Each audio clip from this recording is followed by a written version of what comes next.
प्रणाम। मैं आप सभी की वैष्णवी आप सभी का स्वागत करती हूँ। एक छोटे से प्यारे से सोहर गीत के साथ आए हैं और आप सबको कैसा लगेगा कमेंट कीजिएगा। फुल वॉच के साथ सपोर्ट कीजिएगा। वीडियो को लाइक शेयर जरूर कीजिएगा। कहना है कि जौने बनासी किया ना डुआलई हो कोयलिया ना भुआलई हो कोयलिया ना भुआलई हो कि जौने बनासी किया ना डुआलई हो कोयलिया ना भुआलई हो कोयलिया ना भुआलई हो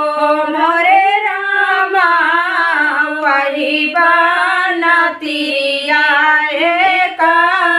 तपकार नया नया सुडुर कई हो नया नया सुडुर कई हो कि तिरिया सास हो सासुर दुख की हो नैहर दूरी बाट की हो नैहर दूरी बाटे हो कि हो तिरिया सास हो सासुर दुख की हो नैहर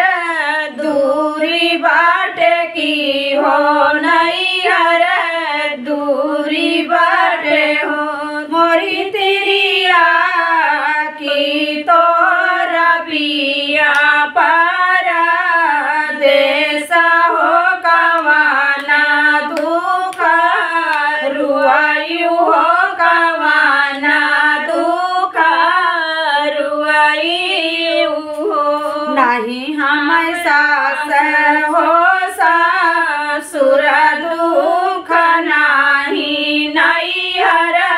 दूरी बाट नाही नैहर दूरी बाट हो मोरी बहिनी नाही मोर पिया बारा देश हो तो कोखिया दुख रुआयम हो तो कोखिया दुख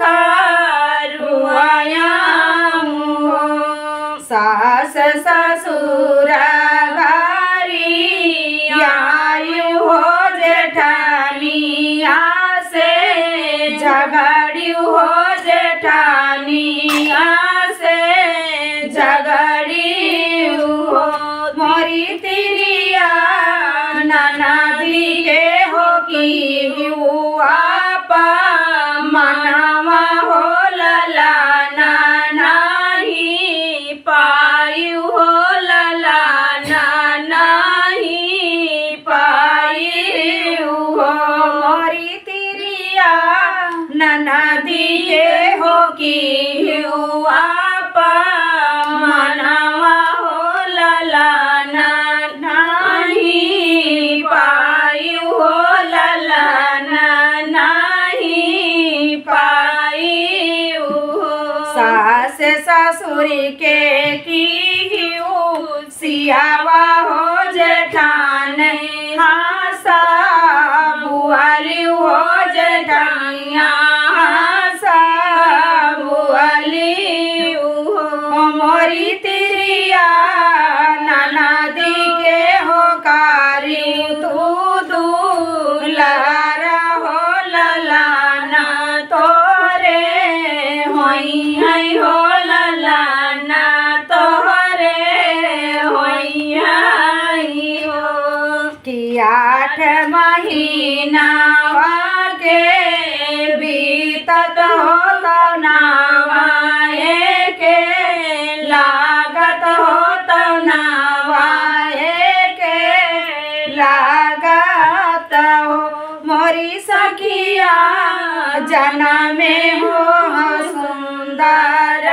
लालनवा हो अंगनवा उठई सो